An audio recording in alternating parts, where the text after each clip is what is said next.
Dünya özünün adaqı tınıqlarida. Qiyomatning cho'ng kichik alomatlari. Avtori Doktor Muhammad Al-Arifi. Tarjima qilguvchi Sajiya tarjima mahoratini o'stirish sinfi o'quvchilari. Nashr qilguvchi Sajiya Islom tadqiqot markazi. Muharriri Doktor Abdul Aziz Rahmatullah A9. Korrektori Abduvali Abliz Muhammad Barat. Lahiyaligüchi A Axun. Qiyomatning cho'ng alomatlari. Biz ilgari qiyomatning alomatlarining cho'ng alomatlar va kichik alomatlar deb bo'linganligini bayon qilish bilan birga kichik alomatlardan 131 alomatni so'zlab o'tdik. Hamda qiyomat bo'lishdan ilgari yuz beradigan cho'ng alomatlarni bayon qilib o'tmoqchimiz. Qiyomatning cho'ng alomatlari xuddi yipqa o'tkazilgan marjonlar tugilganidek biri yuz bersa, qolganlari orqa-orqadan yuz beradi. Abdullah ibn Amr roziyallohu anhu rivoyat qilgan hadisda payg'ambar sallallohu alayhi va sallam mundaq degan: Qiyomatning alomatlari yipqa o'tkazilgan marjonlarga o'xshash bo'lib, yipi uzilsa, marjonlar bir-birlab tushganidek, ularmi orqa-orqadan yuz beradi. Abu Hurayra roziyallohu anhu rivoyat qilgan hadisda payg'ambar sallallohu alayhi va sallam mundaq degan: Qiyomatning alomatlari xuddi yipqa o'tkazilgan marjonlar yip uzilsa, orqa-orqadan tushganiga o'xshash, orqa-orqadan birining kaynidan biri yuz beradi. Qiyomatning cho'ng alomatlarining bir qismi kichik alomatlar bilan aralashib ketishi mumkin. Masalan, Mahdi chiqadi. Keynidilla uning zamonida yuz beradigan bir qator kichik alomatlar yuz beradi. Undan keyin Dajjal chiqadi va hokazolar. Vallohu a'lam. 1. Dajjalning chiqishi. Alloh taolo qiyomatning yaqinlashganligini bildiradigan alomatlardan xoliganini va tanlaganini paydo qiladi. Dajjal ana shularning jumlasidandir. Dajjal kim? U bugun mavjudmi? Uni ilgari birov ko'rib boqqanmi? Uning sifatlari qandaq? Uning chiqish sabablari qaysilar? Uning achchiqini keltiradigan ish nima? Dajjal haqidagi xato e'tiqodlar qaysi? Dajjal kim? Dajjal bo'lsa Alloh taolo odam avlodlaridan boshqa insonlarga bermagan alohida qudratlarni bergan bir kishidir.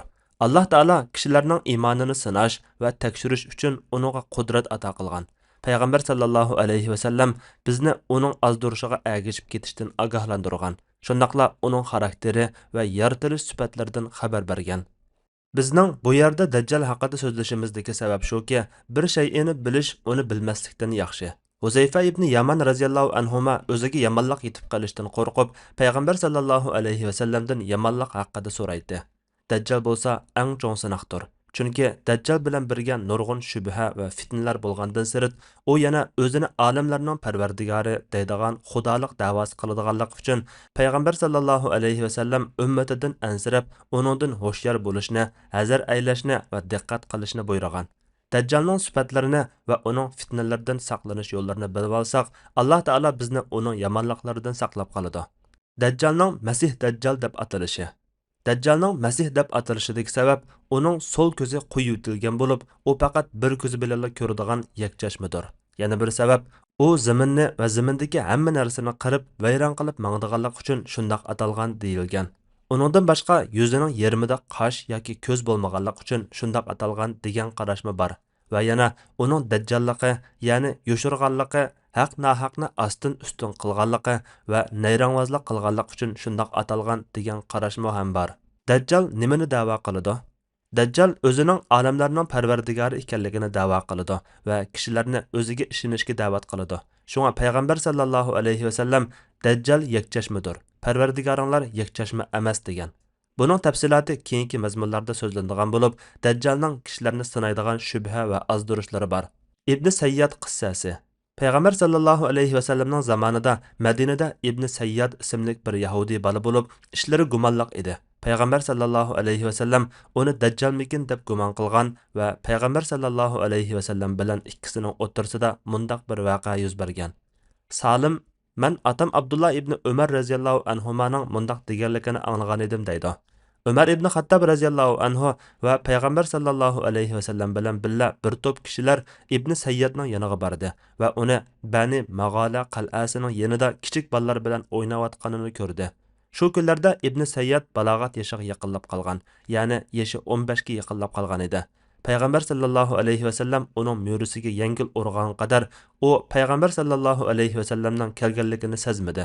Andan payg'ambar sallallohu alayhi va sallam Ibn Sayyadga "Mening Allohning elchisi ekanligimga guvohlik beramsan?" deb so'ragan edi. Ibn Sayyad payg'ambar sallallohu alayhi va sallamga bir qarab etib, "Sening savodsizlarning elchisi ekanligingga guvohlik beraman" dedi va orqadan mening Allohning elchisi ekanligimga guvohlik beramsan dedi. Payg'ambar sallallohu alayhi vasallam men Allohga va Allohning elchilariga iymon keltirdim dedi. Andan nimalarni ko'ryapsan deb so'ragan edi. Ibn Sayyad yanimga rostchil va yolg'onchi keladi dedi. Payg'ambar sallallohu alayhi vasallam undaqda sen rost yolg'onni bir-biriga aralashtirib qo'yib o'tibsan dedi. Andan men sendan bir narsa yo'shirdim. Uni topqin degan edi. Ibn Sayyad u duh tut dedi. Ya'ni duxan tutun demoqchi bo'lib deyolmadi. Payg'ambar sallallohu alayhi vasallam uningga yo'qol, hargiz qudrating yetmaydi. Ya'ni deyolmaysan. Sen faqat aldamchi kahinsan dedi. Bu chaqda Umar ibn Xattob Rasulullohga: "Ey Rasululloh, ijozat bersalar uning kallasini chepib tashlay" dedi. Payg'ambar sallallohu alayhi vasallam: "Agar u dajjal bo'lsa, uningga kuching yetmaydi. Agar u bo'lmay qolsa, uni o'ldirib etishda sang yaxshilik yo'q" dedi. Uningdan keyin payg'ambar sallallohu alayhi vasallam bilan Ubay ibn Ka'b ikkisi Ibn Sayyad turdigan xurmizorlikqa bordi. Payg'ambar sallallohu alayhi vasallam xurmizorlikqa kirib Ibn Sayyadga ko'rinmasdan bir narsa anglab beqish uchun uningga yaqinlashib xurma shoxlari bilan o'zini daldiga oldi. Payg'ambar sallallohu alayhi vasallam uning silinchi ustidagi ko'rpida go'dongshigan holda yotganini ko'rdi. Dal shu paytda Ibn Sayyadning onasi xurma shoxlar orqasida yo'shirinib turgan payg'ambar sallallohu alayhi vasallamni ko'rib qoldi-da, Ibn Sayyadga uning ismi Saf edi. "Ey Saf, Muhammad av yerda turdi" dedi. Buni anglagan Ibn Sayyad o'rnidan sakrab turib ketdi. Payg'ambar sallallohu alayhi vasallam agar onasi uni o'z holiga qo'ygan bo'lsa, uning mohiyati oshkora bo'ladi dedi. Abu Said al-Xudri radhiyallohu anhu rivoyat qilib bundoq deydi. Onunğa, ya'ni Ibn Sayyadga payg'ambar sallallohu alayhi vasallam, Abu Bakr va Umar radhiyallohu anhular Madina yo'llarining birida uchrashib qoldi. Payg'ambar sallallohu alayhi vasallam onunğa "Mening Allohning elchisi ekanligimga guvohlik beramsan" dedi. U "Mening Allohning elchisi ekanligimga guvohlik beramsan" dedi. Payg'ambar sallallohu alayhi vasallam Allohga, farishtalarga va kitoblarga iymon keltirdim. "Nima ko'ryapsan" dedi. U "Suv ustidagi taxtni ko'ryapman" dedi. Payg'ambar sallallohu alayhi vasallam "Shaytonning dengiz ustidagi taxtini ko'ribsan. Yana nima ko'ryapsan" dedi. U "Ikki rostchil va bir yolg'onchini yoki ikki yolg'onchi va bir rostchilni ko'ryapman" dedi. Payg'ambar sallallohu alayhi vasallam "Bo'ldi qilinglar, u elishib qopti" dedi. Abu Said al-Xudri radhiyallohu anhu rivoyat qilgan yana bir hadisda u mundoq degan: "Biz haj va umr qilish uchun yo'lga chiqdik. Ibn Sayyadmi biz bilan birga edi. Biz bir manzilga tushdik. Kishilar tarqab ketishdi. Ibn Sayyad ikkimiz yolg'iz qoldik. Men u to'g'riliq deyilayotgan gaplar sababli uningdan bakmi cho'chib turatdim. U yuk taqinlarni olib, mening yuk taqinlarimning yoniga qo'ydi. Men uningga havo bek issiq. Narsalarni av daraxtning ostiga qo'ygan bo'lsang degan edim. U ma'qul bo'lib daraxtning ostiga qo'ydi. Bu daraxt Abu Saidga yiroq edi. Dal shu paytda nerida bir qo'y ko'rindi. U berib uning sutidan cho'ng bir jam olib keldi va menga: "Ey Abu Said, ichkin" dedi. Uning qo'lidan ichishni xohlamaganligim uchun havo bek issiq, sutmi issiq, ko'nglim tartmayotidi degan edim. U kishilar mening ustimdan tarqatgan so'z so'chaklari sababidan o'zimni arg'amchi bilan daraxtga esib o'lib olg'im keladi. Ey Abu Said, payg'ambar sallallohu alayhi vasallamning hadisi boshqalarga maxfiy qolgan bo'lsa-mu, sizlar ansarlar jamoatiga maxfiy qolgan emas. Sen payg'ambar sallallohu alayhi vasallamning hadisini eng yaxshi bildiganlarning biri emasmiding? Payg'ambar sallallohu alayhi vasallam u, ya'ni Dajjal tug'mas, farzand ko'rolmaydi demidimi? Halbuki men balamni Madinaga qo'yib keldim. Payg'ambar sallallohu alayhi vasallam u, ya'ni Dajjal Makka bilan Madinaga kirolmaydi demidimi? Halbuki men Madinadan kelyapman va Makkaga qarab ketyapman dedi. Oxiri men uni ayibsiz deb qarag'ali tas qaptiman. Shu arada u Allohning nomi bilan qasamki, men Dajjalning nada tug'ilganligini va hozir qayerda ekanligini bilaman dedi. Shuning bilan uningga kechgacha beshingni yersan dedim. Ahli ilmlarning qarashlarining to'g'risi Ibn Sayyad Masih Dajjal emas, lekin u dajjallar, aldamchilar orasidagi bir dajjal bo'lib, uning kahinlik va boshqa ishlardan xabar beradigan shaytonlar bor edi. Ömrünün oxirida uning Abu Said al-Xudri va boshqalar bilan bo'lgan ishlaridan uning tavba qilib, holining yaxshilanganligini yakunlab chiqara olamiz. Vallohu a'lam. Qur'onda Dajjalni bayon qilmaslikdagi hikmat. Bütün payg'ambarlar ummatlarni Dajjaldan ogohlantirgan. Payg'ambar sallallohu alayhi va sallam ummatidan ansirgan fitnalarning eng yomoni Dajjal fitnasi edi. Shunga payg'ambar sallallohu alayhi va sallam bizni har namozdan keyin Dajjalning fitnasidan Allohga sig'inib panoh tilashga buyurgan. Alloh taolo Qur'on Karimda qiyomatning cho'ng kichik alomatlaridan bir qanchani bayon qilgan. Masalan, oyning yerilishi va Yajuj Majujlarning chiqishi degandek. alloh taolo mundoq degan: qiyomat yaqinlashdi, oy yerildi. Qamar surasi 1-oyat. Yajuj Majuj to'smasi echitilganda ular zaminning har to'baliklaridan aldirab chiqib keladi. Anbiya surasi 96-oyat. Shuning bilan birga Dajjalning ismini Qur'on Karimda ochiq zikr qilmagan. Undaqda buningdagi hikmat nima? Buningdagi hikmat haqida bir qanchalagan qarashlar deyilgan. Birinchisi, u Allohning tuvandagi so'zida zikr qilingan. Parvardigorining ba'zi alomatlari kelgan kunda ilgari iymon etmaganlarning yoki iymon etib yaxshi ish qilmaganlarning aytgan iymoni foydasiz bo'ladi. Anbiya surasi 157-oyat. Payg'ambar sallallohu alayhi va sallam mundaq degan: uch narsa bor bo'lib, ular o'ttirg'i chiqsalar, ilgari iymon etmaganlarning iymoni foydasiz bo'ladi. Ular Dajjalning chiqishi, zamindan bir xil hayvonning chiqishi va quyoshning mag'ribdan chiqishidir. Ikkinchisi, Alloh taolaning tuvandagi so'zlarida Isa ibn Maryamning tushiga ishorat qilingan. Ahli kitobdan, ya'ni Yahudiylar va Nasaralardan har qanday jon o'zish oldida uningga, ya'ni Isaning haq payg'ambarligi va Allohning bandasi ekanligiga iymon etadi. Nisa surasi 159-oyat. Qur'onda Maryamning o'g'li, ya'ni Isa alayhissalom misol keltirilsa, nagahan sening qavming xushalliqdan suran selishib ketadi. Ular bizning ilahlarimiz yaxshimi yoki Isa'mi dedi. Ular bu misolni faqat husumat qilish uchun keltirdi, balki ular jidalxo'r qavmdir. U, ya'ni Isa, Nasaralar gumon qilgandek iloh yoki ilohning o'g'li emas, faqat payg'ambarlik ne'matimizga erishgan bir bandadir. Uni biz Isroil avlodiga Allohning qudratini ko'rsatadigan bir dalil qildik. Agar biz xohlasak, albatta sizlarga zaminda o'rinbosar bo'ladigan farishtalarni vujudga keltirdik. U, ya'ni Isa, albatta qiyomat yaqinlashganligining alomatidir. Uningga, ya'ni qiyomatga shak keltirmanglar. Ey Muhammad, ularga aytqinki, menga ergashinglar. Bu mening da'vat qilganim to'g'ri yo'ldir. Zuhruf surasi 57-oyatdan 61-oyatlargacha. İsa alayhissalamning Dajjalni o'ldirdiganligi aniq. Shunga İsa alayhissalamning bayoni Dajjalning bayonini o'z ichiga oladi. Dajjalning chiqishi qiyomatning cho'ng alomatlaridan ekanligiga dalil bo'ladigan hadislar. Huzayfa ibn Asid G'ifari radhiyallohu anhu rivoyat qiladi-ki, payg'ambar sallallohu alayhi va sallam mundaq degan: haqiqatan tuvandagi 10 alomat yuz bermay turib qiyomat bo'lmaydi. Ular tutun, Dajjalning chiqishi, zamindan bir turlik hayvonning chiqishi, quyoshning mag'ribdan chiqishi. Abu Hurayra radhiyallohu anhu rivoyat qiladi-ki, payg'ambar sallallohu alayhi va sallam mundaq degan: uch narsa bor bo'lib, ular o'ttirg'i chiqsalar, ilgari iymon etmaganlarning iymoni foydasiz bo'ladi. Ular Dajjalning chiqishi, zamindan bir xil hayvonning chiqishi va quyoshning mag'ribdan chiqishidir. Dajjal fitnasining yer yuzida yuz beradigan eng cho'ng fitna ekanligi to'g'risida İmran ibn Husayn radhiyallohu anhuma rivoyat qiladi-ki, payg'ambar sallallohu alayhi va sallam mundaq degan: Adam alayhissalom yaratilgan kundan qiyomatgacha bo'lgan oraliqda Dajjal fitnasidanmi cho'ng fitna bo'lmaydi. Yana bir rivoyatda Dajjaldanmi cho'ng bir hodisa bo'lmaydi deb kelgan. İbn Umar radhiyallohu anhuma rivoyat qilib mundaq degan: payg'ambar sallallohu alayhi va sallam kishilarning oldida turib Allohga hamd sano aytdi. Andan Dajjalni tilga olib mundaq dedi: haqiqatan men sizlarni Dajjaldan ogohlantirman. Har qanday bir payg'ambar o'z qavmini Dajjaldan ogohlantirgan edi. Lekin men sizlarga Dajjal to'g'risida hech bir payg'ambar o'z qavmiga deb bermagan bir so'zni deb beraman. U bo'lsa-mu, haqiqatan Dajjal yakchashmidir. Alloh yakchashma emasdir. Navvas ibn Sam'an radhiyallohu anhu rivoyat qiladi-ki, payg'ambar sallallohu alayhi va sallam mundaq degan: mening sizlar uchun eng ansiraydiganim Dajjaldan boshqa bir narsamidi? Agar Dajjal chiqqanda men aranglarda bo'ladigan bo'lsam, sizlarni uningdan men o'zim himoya qilaman. Agar u chiqqan chaqda men aranglarda bo'lmasam, har kim o'zini o'zi himoya qilsin. Alloh taolo har bir musulmon uchun mening vakilimdir. Dajjal chiqishdan ilgari yuz beradigan hodisalar. Nafi ibn Utba radhiyallohu anhu rivoyat qiladi-ki, payg'ambar sallallohu alayhi va sallam mundaq degan: sizlar arab oralig'iga urush echib, uni fatih qilasizlar. Farislar bilan urushsizlar. Allah sizlarga fatihni muyassar qiladi. Rumliqlar bilanmi urushsizlar. Allah sizlarga yana fatihni muyassar qiladi. Keyin Dajjal bilan urushsizlar. Allah unimi mag'lub qilib, Dajjal va uning bilan birga bo'lgan kishilar bor joylarni fatih qilib beradi.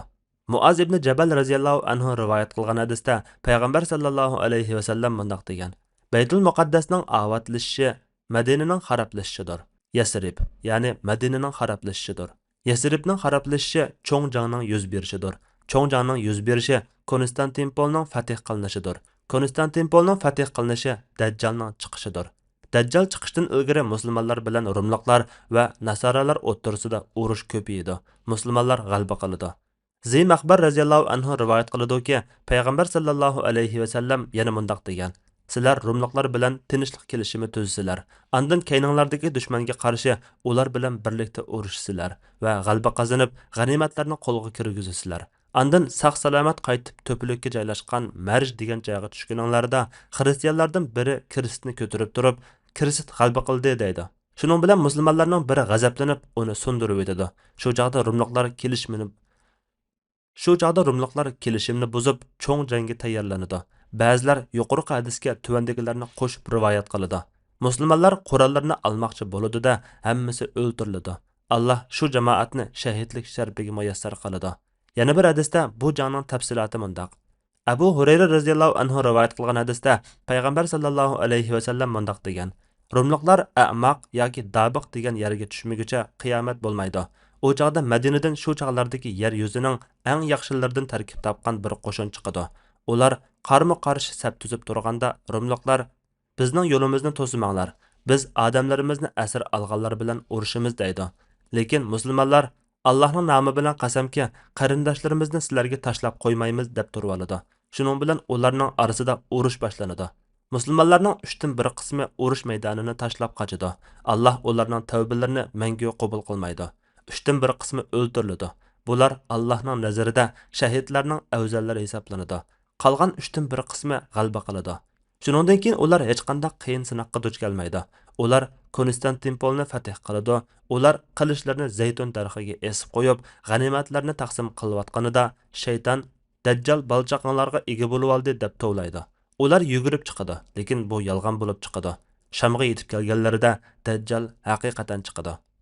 Dajjal chiqishdan ilgari yuz beradigan boshqa ishlar. Abu Umama Bahili radhiyallohu anhu rivoyat qilib deydi-ki, payg'ambar sallallohu alayhi va sallam Dajjal chiqishning oldida 3 yil qaharchilik bo'lib, bu yillarda kishilarga qattiq ocharchilik yetadi. Birinchi yili Alloh osmonni yomg'irning 3dan 1 to'xtatishga, zaminni o'simlik ziroatlarining 3dan 1 chiqarmaslikka buyurdi.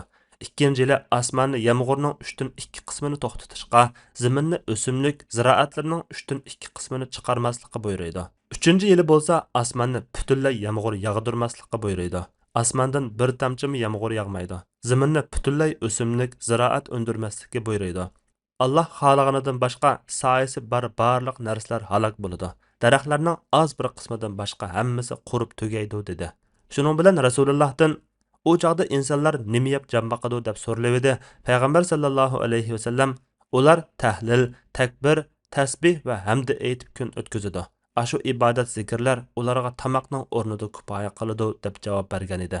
Rashid ibn Said radhiyallohu anhu rivoyat qilib deydi-ki, Istaxro Paris zaminidagi bir shahar bo'lib, Parislarning mashhur shaharlaridan biri edi.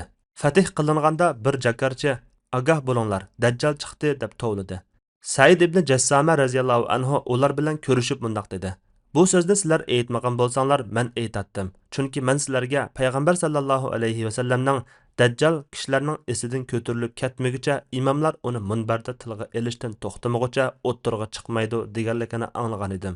Dajjalning badan shakli, bo'yi pakar, maymoq dastlab mangadi. Ikki pochxaning oraliqi yiroq bo'lganligi sababli mengishida ayib bor. Pudri chachi yumshoqmi emas, ham tuzmi emas. Chechi quyuq, bir ko'zi qarag'u bo'lib, poltiyib chiqqan uzumga o'xshaydi. Sol ko'zi yakchashma, terisi oq, peshonasi kang, ikki ko'zining o'rtasiga K.F.R. deb yoziqliq bo'lib, har qanday mo'min mayli savodliq va yoki savodsiz bo'lsin, uni o'qiy oladi.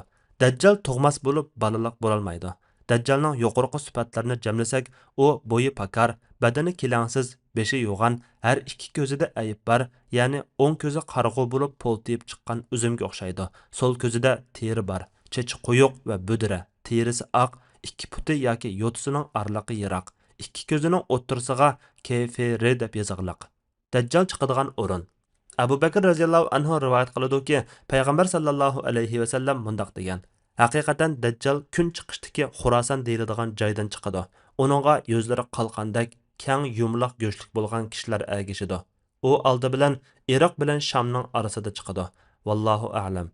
Anas ibn Malik radhiyallohu anhu rivoyat qiladi-ki, payg'ambar sallallohu alayhi va sallam Dajjal haqida Dajjal Iroq bilan Shamning oraliqidagi bir yo'ldan chiqadi degan. Jassasa va Dajjal qissasi. Fatima binti Qays radhiyallohu anha rivoyat qilib mundaq deydi. Men payg'ambar sallallohu alayhi vasallamning jakarchisining "Ey jamoat, namozga kelinglar" degan ovozni anglab, masjidga borib payg'ambar sallallohu alayhi vasallam bilan birga namoz o'qidim. Erlarning orqasida saf tuzib turgan ayollarning qatorida edim. Payg'ambar sallallohu alayhi vasallam namoz o'qib bo'lgandan keyin kulimsirgan holda munbarda o'ltirib, hech kim namoz o'qigan yeridan qimirlamasin dedi. Andin sizlarni nima uchun yiqqanimni bilamsizlar deb so'radi. Jamoat Alloh va uning payg'ambari obdan bilguchidir deyishdi. Payg'ambar sallallohu alayhi vasallam dedi. Allohning nomi bilan qasam qilamanki, men sizlarni biror ishga rag'batlantirish yoki uningdan ogohlantirish uchun emas, balki shundoq bir ish uchun chaqirdimki, Tamim ad-Dari bir nasara edi. U kelib menga bay'at qilib musulmon bo'ldi. U menga mening sizlarga Dajjal haqida so'zlab berganlarimga o'xshab ketadigan mundaq bir voqeani so'zlab berdi. Men Laxim va Juzam qabilasidan 30 kishi bilan birlikda kemiga chiqdim. Kemida bir oy dengiz to'lqinlari bilan elishdik. To'lqinlar bizni kun petish tarafdagi bir orolga ilib bordi. Keyin kichik qiyiqlarga o'ltirib orolga kirdik. Oldimizga ajoyib tuklik bir maxluq uchirdi. Uning tuki shundoq ko'p ediki, ariq tarafidan qarasa oldi tarafi ko'rinmaydi ekan. Uningdan "Sen kim?" deb so'ragan edik. U "Men Jassasa" dedi. Biz "Jassasa degan nima?" deb so'radik. U "Ey jamoat, cherkovdagi paloni odamning yoniga beringlar. U sizlarni 4 ko'zi bilan kutyotidi" dedi. Uning so'zini anglab qo'rqdik va uni shaytonmikin deb gumon qildik. Andan darhol cherkovga borib, qomati bakmi yo'g'on bir odamni ko'rdik. Hayotimizda bundoq qomatli odamni ko'rib boqmagan edik. Uning qo'llari bo'yniga ching bog'langan bo'lib, tizining ostiga ishkal solingan edi. Uningdan "Voy bechora, bu nima ahvol?" deb so'radik. U "Sizlar mening holimdan xabar topdinglar. Endi o'zinglarni tanishtiringlar" dedi. Biz arablardan bir jamoatmiz. Kemiga chiqib dengizga yo'l oldik. Biz dengiz to'lqinlari bilan bir oy elishdik. Oxiri to'lqinlar bizni bu orolga elib keldi. Qiyiqlarga o'ltirib orolga kirib keldik. Andin badanidagi tukning ko'pligidan oldi bilan orqasini farq etkili bo'lmaydigan bir odamni uchratdik. Uning kimligini so'ragan edik. U o'zining Jassasa ekanligini aytdi. Biz Jassasa degan nima deb so'rasak, u bizning mushu cherkovga kelishimizni, bu yerda bizni kutayotgan va xabarimizga intizor bo'layotgan biraylarning borligini aytdi. Uning so'ziga asosan bu yerga keldik, seni ko'rdik. Uning shayton ekanligidan gumonlandik dedik. U menga Baysan xurmaligidan xabar beringlar dedi. Biz nima uchun buni so'rab qoldik dedik. U uning xurmasini so'ramoqchiman. U xurma daraxtlari hozirmi meva beryapti deb so'radi. Biz ha dedik. U ammo uning xurma bermasligiga oz qoldi. Endi Tabariya ko'li haqida xabar beringlar dedi. Biz uning nimasini so'raysan degan edik. U uningda suv bormi deb so'radi. Biz suvi ko'p dedik. U ammo uning suyining tugishiga oz qoldi. Endi Zug'ar bo'liqi haqida xabar beringlar dedi. Uning nimasini so'raysan deb so'ragan edik. U buloqda hozirmi suv bormi? Odamlar uning suvi bilan etizlarini sug'uryapti deb so'radi. Biz ha uning suvi ko'p. Uning suyidan odamlar etizlarini sug'uryapti dedik. U endi savosiz payg'ambarning nima ish qilganligi haqida xabar beringlar dedi. Biz u Makkadan chiqib Madinaga keldi dedik. U arablar uning bilan urushdimi deb so'radi. Biz ha dedik. U ularni nima qildi deb so'radi. Biz ularni mag'lub qildi va ular uningga bo'ysundi dedik. U haqiqatan shundoq bo'ldimi deb so'radi. Biz ha dedik. U ularning uningga bo'ysunishi bakmi yaxshidir. Men sizlarga o'zimni tunishtiray. Men Dajjal bo'laman. Yer yuziga chiqishim uchun ruxsat berildiganiga oz vaqt qoldi. Men Makka bilan Madinadan boshqa hamma yerni kezib, yer yuzida 40 kun turaman. Mening Makka bilan Madinaga kirishim haram qilingan. Chunki ularning qaysi biriga kirishni xohlasam, qo'lida qilich tutgan bir farishta meni u yerdan qo'g'laydi. Chunki uning har bir ishini qo'g'dashga mas'ul farishtalar bor dedi. Bu voqeani so'zlab bergandan keyin payg'ambar sallallohu alayhi vasallam hastini munbarga urib turib, bu tayba, ya'ni Madina. Buni sizlarga demaganmidim dedi. Jamoat birdak degan edilar dedi. Payg'ambar sallallohu alayhi vasallam Tamimning aytganlari meni hayron qoldirdi. Chunki uning aytganlari mening sizlarga Makka bilan Madina haqida aytgan so'zlarimga bakma o'xshaydi. Agah bo'linglarki, u Sham yoki Yaman dengizida yo'q, sharq tarafda shundoq. U sharq tarafdan chiqadi dedi va qo'li bilan sharq tarafni ko'rsatdi. Fatima binti Qays radhiyallohu anhadan rivoyat qilgan ravi Amir ibn Sharohil mundaq deydi. Fatima binti Qays radhiyallohu anha "Men payg'ambar sallallohu alayhi vasallamdan mushundoq anglab yodlab olgandim" degan edi. Bermuda alvasti uchburchak rayonining mohiyati va Masih Dajjal bilan bo'lgan aloqasi. Bermuda sirliq uchburchak rayoni to'g'risidagi bayonlar xurafiy hikoyalar va fantaziyalik cho'chaklarga o'xshaydi. Uning jug'rafiyalik o'rni. U Atlantik okeanining g'arbiga, Amerika Florida shtatining sharqiy janubiga joylashgan bo'lib, texmi tafsili qilib aytganda, bu rayon g'arbda Meksika qo'ltig'idan janubdagi Liorida oraligacha so'ziladigan uchburchak rayonni o'z ichiga oladi. Bermuda 300 dan ortiq kichik orollar to'pidan tashkil topgan bo'lib, bu orolda 65 ming nupus o'ltiraqlashgan. Meksika qo'ltig'i va Panama oraligacha so'ziladi. Bermuda rayonidagi g'oyib bo'lish doirasi Atlantik okeanining g'arbiy shimolida dengiz yosonining ko'pligi bilan boshqa rayonlardan alohida farqlanadigan Sargasso, ya'ni bir xil dengiz yosoni deb ataladigan ma'lum bir dengiz rayoni bo'lib, bu rayonda yosonlar suv yuzida laylab olib, kemalarning harakatiga to'salg'u bo'ladigan to'saq paydo qilgan. Sargasso dengizi bo'lsa, har doim tinch bo'lishdek alohidalikka ega. Bu yerda shamol va havo iqlimlari kamdan kam ko'riladigan bo'lib, bu rayonga Xavf dengizi, Atlantik okean qabristonligi degandek nomlar qo'yilgan. Tekshirishlar orqali bu rayondagi cho'nqur dengiz ostida tarixiy har xil bo'lgan suv osti paraxotlari, qo'lvoqlar, kemalar va paraxotlarning borligi isbotlandi. Bermuda rayonida g'oyib bo'lish hodisasining boshlanishi 1850-yili bu rayonda va bu rayon atrofida 50 dan ortiq paraxot g'oyib bo'lgan. Ba'zi kapitallar xatarga uchrashdan ilgari bir qism signallarni tarqatgan bo'lsa-mu, lekin bu signallar intayin ojiz bo'lib, hech kim tushunolmagan. Bu g'oyib bo'lgan paraxotlarning ko'pinchisi Amerika Qo'shma Shtatiga tava paraxotlardir. Bu paraxotlarning tunjisi 340 yo'lovchini o'z ichiga olgan Insurgent nomli paraxotdir. Uningdan boshqa yana Scorpion nomli suv osti paraxotimi g'oyib bo'lgan bo'lib, uningda 99 matros bor edi. Aeroplanlarning g'oyib bo'lish hodisalari Atlantik okeandagi Bermuda rayoni osmoni doirasida aeroplanlarning izdiraksiz g'oyib bo'lish hodisalari yuz bergan. 1945-yili Amerika Florida shtatidan 5 aeroplan Bermuda rayoniga qarab qo'zg'algan. Bu aeroplanlar xuddi dengizda laylayotgan kema qoldiqlariga o'xshash bir-biriga yaqin, uch bo'lon shaklda uchgan. Havo armiya bazasi uçqushlar atratidan aeroplan yetib borgan o'rinni belgilash va qo'nish ta'limotlari haqida uchur kutib turgan vaqtda uçqushlar qo'mondonidan tuvandagidek g'alati bir uchurni qabul qilgan. Biz jiddiy holatda uchsizqining butunlay sirtida aeroplanning ostidagi joylarni ko'rolmadik, o'rnimizni belgilay olmadik. O'zimizni bo'shliqda yo'qotib qo'ygandakla hamma narsa butunlay boshqacha va qalaymaqon bo'lib ketdi. Taraflarni aniq ayray olmadik. Hatto oldimizdagi dengiz okeanmi boshqacha ko'rinyotdi. Uning o'rnini bekitolmadik. Az vaqt o'tgandan keyin ba'zi bilan uçqushlar orasidagi aloqa butunlay uzilib qolib, bu aeroplanlar yo'qolib ketgan. Bu uchburchak rayonining sirini bayon qilib berilgan ma'lumotlar. Yer davrash nazariyasi va uning Bermuda uchburchak rayonida yuz bergan hodisalar bilan bo'lgan aloqasi. Dengiz okean ostidagi yer davrash hodisasidan intayin shiddatli va kuchli to'lqinlar paydo bo'lib, qisqa vaqt ichida paraxotlarni shiddat bilan cho'ktirib, okean ostiga elib kirib ketadi. Ashu yer davrashdan paydo bo'lgan to'lqinlar havodagi aeroplanlarga nisbatan uçqushlar kontrol qilolmagudek darajada aeroplan tamponligiga ta'sir ko'rsatadi. Magnitning tortish kuchi nazariyasi va uning Bermuda uchburchak rayonida yuz bergan hodisalar bilan bo'lgan aloqasi. Aeroplanlar Bermuda uchburchak rayonidan uchib o'tganda uning o'lchash asboblari qalaymaqon shaklda tavrab harakat qiladi. Shuningdek, kema kompaslarining qalaymaqon harakat qilishi magnitlik kuch va boshqacha kuchli tortish kuch borligini bildiradi. Masih Dajjal chiqishdan ilgari yuz beradigan odatdan tashqari ishlar. Arablarning azlab ketishi.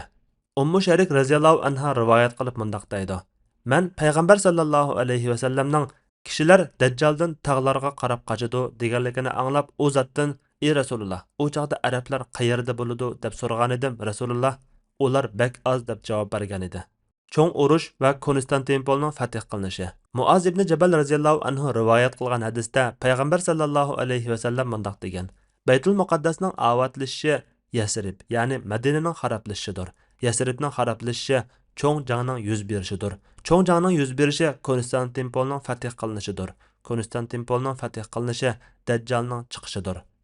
Fatihlarning bo'lishi. Nafi ibn Utba radhiyallohu anhu rivoyat qilib mundaq deydi: "Biz payg'ambar sallallohu alayhi va sallam bilan birga bir g'azotga chiqdik. u arada payg'ambar sallallohu alayhi vasallamning yoniga mag'ribdan bir qavm keldi. Ular yo'ngdan to'qilgan kiyim kiyib olgan bo'lib, payg'ambar sallallohu alayhi vasallam bilan egiz to'pilikda uchrashdi. Ular tik turatdi. Payg'ambar sallallohu alayhi vasallam bo'lsa o'ltirgan edi. Nafsim menga berib payg'ambar sallallohu alayhi vasallamning yonida turgan.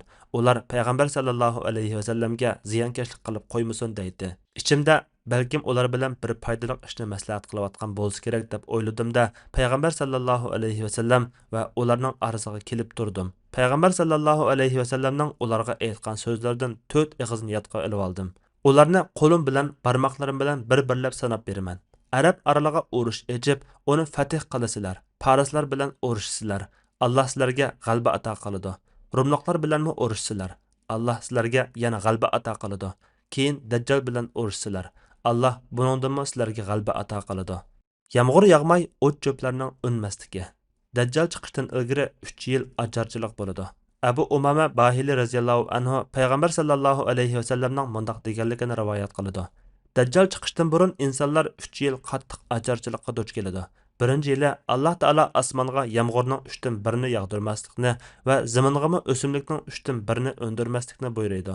Ikkinchi yilida osmonga yomg'irning 3dan 2sini yog'dirmaslikni va zaminga o'simlikning 3dan 2sini o'ndirmaslikni buyuradi. Uchinchi yili osmonga yomg'irning hammasini tutib qolib, bir tomchimi yomg'ir yog'dirmaslikni, zaminga biror tal giyohni o'ndirmaslikni buyuradi. Allah xohlagan narsadan boshqa tuyoqli hayvonlarning hammasi o'lib tugaydi. Fitnalar ko'payib, kishilarning bo'linishi. Abdullah ibn Umar radhiyallohu anhuma rivoyat qilgan uzun bir hadisda payg'ambar sallallohu alayhi vasallam mundaq degan: "Andin bayoshat turmush fitnasi bo'ladi. Bu fitnaning sababchisi ahli baytimdan bo'lgan bir kishi bo'ladi. U o'zining mening ahlimdan ekanligini da'vo qiladi. U mendan emas. Mening haqiqiy do'stlarim taqvodorlardir." Keyin odamlar kam aql, bilimsiz birining atrofiga o'yishadi. Andin zulmat fitnasi chiqadi. Bu fitnaga duchor bo'lmaydigan birmi inson qolmaydi. Bu fitna endi tugaydigu deb tursa, texmi avjiga chiqadi. Kishilar mo'min holda tong atqizib, kofir holda kech qiladi. Hattoki insonlar ikki guruhga bo'linib ketadi. Uning biri nifoq bo'lmagan iymon guruhi, yana biri bo'lsa iymon bo'lmagan nifoq guruhidir. U zaman kelganda shu kunning o'zida yoki atsi dajjalni kutinglar. 30 kazzabning chiqishi. Samura ibn Jundub radhiyallohu anhu payg'ambar sallallohu alayhi vasallamning mundaq deganligini rivoyat qilgan: "Alloh bilan qasamki, 30 nafar kazzab chiqib, ularning eng oxirgisi yakchashma kazzab, dajjal bo'lmoqcha qiyomat qoyim bo'lmaydi." Sajiya Islom tadqiqot markazi